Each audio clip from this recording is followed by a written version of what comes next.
People think betrayal looks loud, like slammed doors, screaming, lipstick on collars. But that's not how mine started. Mine started with 12 quiet minutes in a driveway. My name is Laura Mercer. I'm 38 years old, and for 15 years, I was married to a man who saved lives for a living. James Mercer, orthopedic surgeon, the kind of doctor people trust with their bodies and their futures.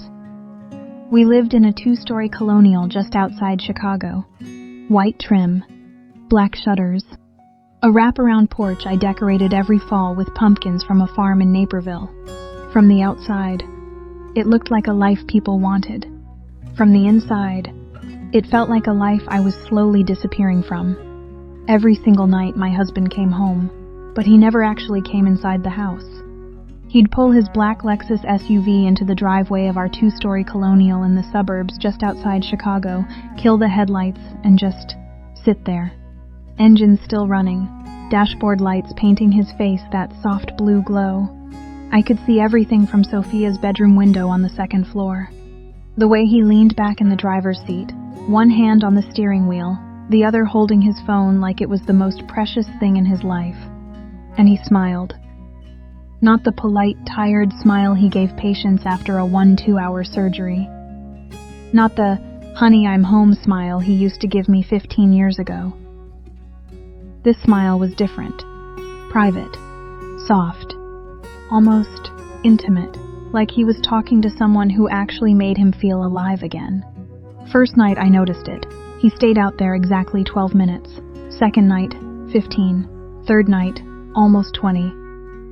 After a while, I started keeping a little notebook by the window. I told myself it was nothing, just a doctor decompressing after saving lives all day. But deep down, I already knew. The craziest part? I wasn't the first one to notice. My daughter was. Sophia was 6, first grade at the elementary school 3 blocks away. She still believed in tooth fairies, and that Daddy was a superhero who fixed broken bones. Kids that age notice everything.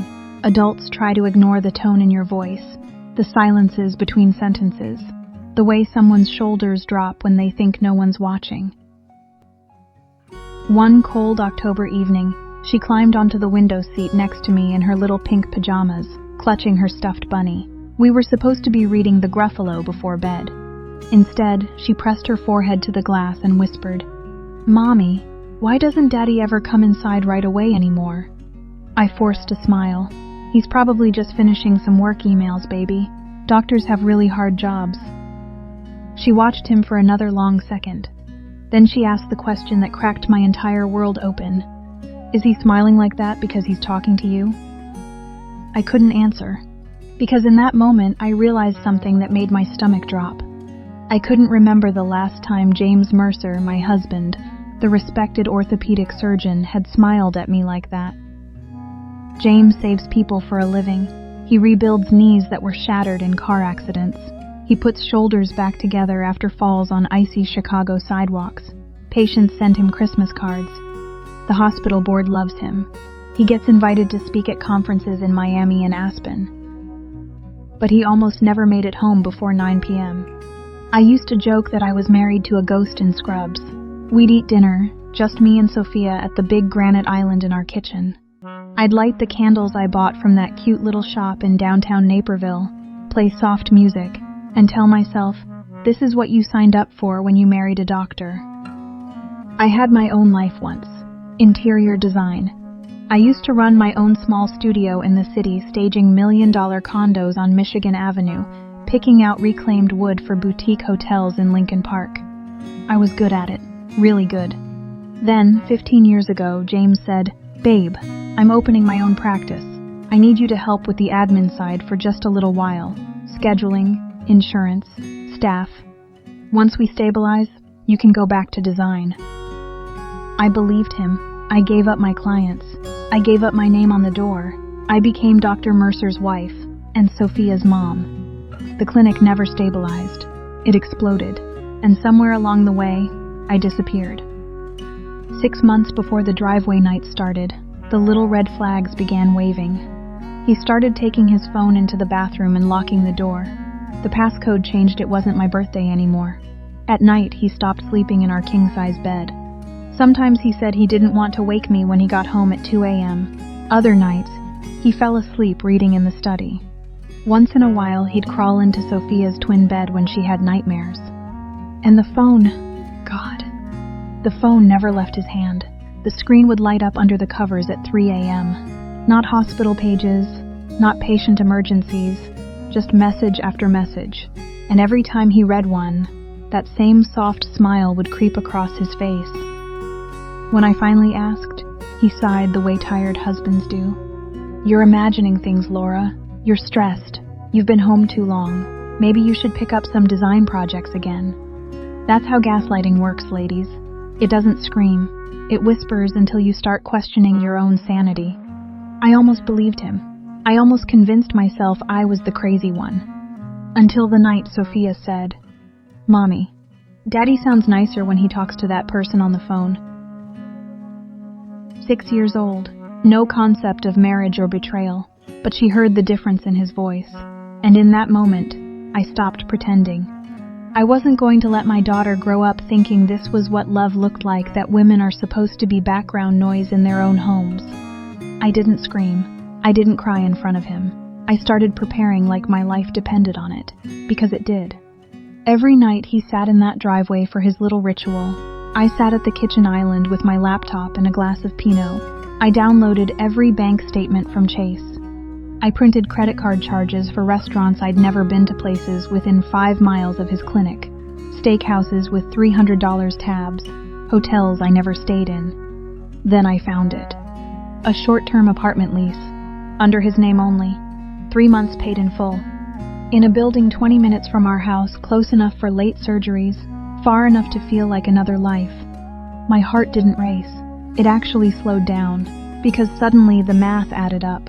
The 12 to 20 minute buffer in the driveway wasn't decompression, it was transition. The space between being dad and being whoever he was becoming with her. 3 weeks later, I learned her name. Claire. Medical device sales rep. The kind who helps surgeons choose which knee implants to use. The kind who gets commission when doctors order her company's expensive equipment. The kind who was very, very good at being available at 11 p.m. Staff at the clinic had noticed.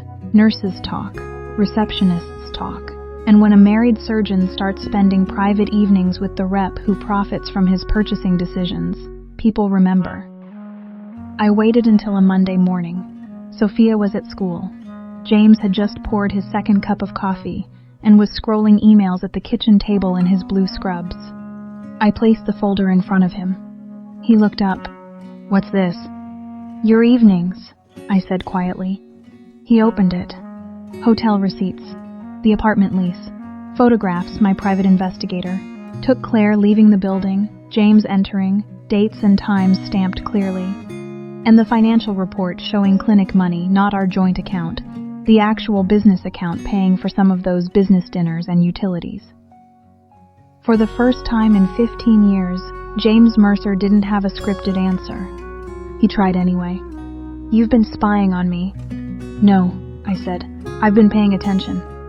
Then the usual script started. Pressure, stress. You don't understand what I deal with every day. You're misinterpreting things. You're letting your imagination destroy our marriage. I just slid the last document across the granite. The divorce petition my lawyer had already filed 3 weeks earlier. Accounts separated.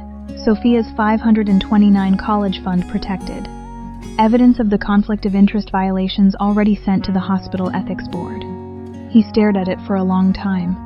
Then he said the sentence that told me exactly who he'd become. "You won't actually leave. Women in your position never do." I smiled for the first time in months. "Watch me." The divorce was final in under 8 months. The ethics investigation didn't destroy his license, but it cost him 3 hospital committees and half his referral base.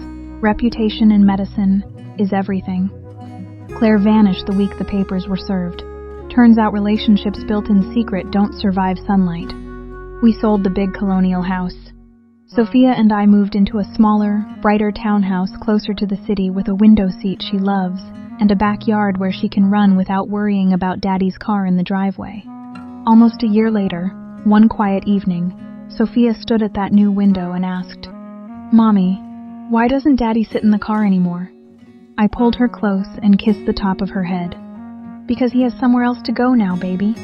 She thought about it, then nodded like only a 6-year-old can. And in that moment I realized something. Those 12 minutes in the driveway every night weren't just James's secret. They were the moment I stopped being invisible. They were the moment I started counting, not his minutes, but my own. And sometimes, ladies, the person quietly watching from the window is the one who finally ends the story.